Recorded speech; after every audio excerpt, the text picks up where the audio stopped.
How I Became a Pirate by Melinda Long and David Shannon.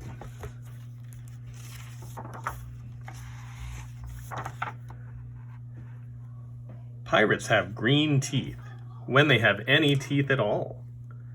I know about pirates because one day, when I was at the beach building a sandcastle and minding my own business, a pirate ship sailed into view. I knew what it was because it had a flag with a skull and crossbones on it, and because I could hear the pirates singing, "Hey ho, blow the man down." They were a little off-key. I tried to tell Dad, but he was busy setting up the beach umbrella. I tried to tell Mom, but she was busy slathering my little sister with sunblock. So I went back to my sandcastle, but I kept an eye on the pirates. By then, they were rowing to shore. When they landed, the head pirate climbed out of the boat and yelled, "Ahoy there, matey! Be this the Spanish Main?" "No," I said. "This is North Beach." "Shiver me timbers," the pirate said. "We must have taken a wrong turn at Bora Bora." He walked around my sandcastle. He looked at the moat and then yelled back to his crew, "He's a digger, he is, and a good one to boot." "A good one to boot," the others agreed. "What be your name, matey?" the head pirate asked. "Jeremy Jacob, sir," I told him. "Well, Jeremy Jacob, you're looking at Braidbeard and his crew.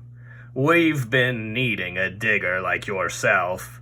We've a chest of treasure to bury." "Aye, treasure!" the others shouted.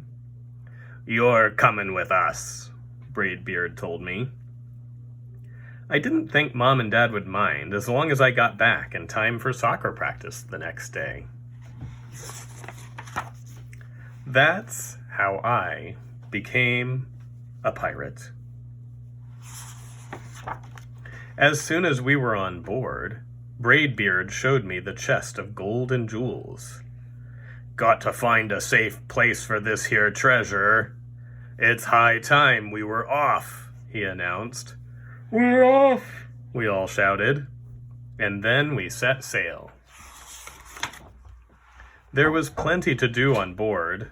The pirates taught me to sing sea shanties, the louder the better, and to say real pirate stuff like landlubber and scurvy dog. By dinner time, I could speak pirate perfectly. I also learned pirate manners. Braidbeard pounded his fist on the table and yelled, "Down the hatch, me laddies!" "Down the hatch!" we all shouted. Braidbeard gulped his food and said, "Hand over the meat!" "The meat!" we all roared.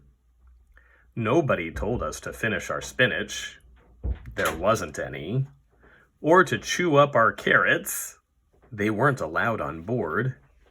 We talked with our mouths full, and nobody said please or thank you. After dinner, I tried to teach the pirates to play soccer. Braidbeard kicked the ball and yelled, "Arr, soccer!" "Arr, soccer!" the crew yelled. Then everybody dove for the ball at once, and it rolled right off the deck. "After it, me hearties," Braidbeard commanded. "After it?" we whispered. We fought over who would get the ball, but it didn't matter anyway because a shark came along and swallowed it in one gulp. So much for soccer. By now it was past my bedtime, but nobody tells pirates to go to bed, to take a bath, or to brush their teeth. Maybe that's why their teeth are green. Pirates sleep with one eye open, just in case. And they don't change into pajamas. unless they want to.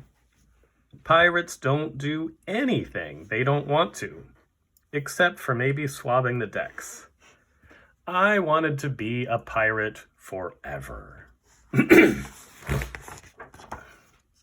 But then I found out what else they don't do. When I couldn't stay awake any longer, I asked Braidbeard to tuck me in and read me a story. "Tuck you in?" he bellowed. "Pirates don't tuck." "No tucking," the crew yelled. And the only thing they had to read was a map. "Don't you have any books?" I asked. Braidbeard looked confused. "Books?" I didn't even bother to ask about a goodnight kiss. It wasn't easy to fall asleep without a story, but I was finally dozing off when a storm broke. Thunder boomed and lightning flashed.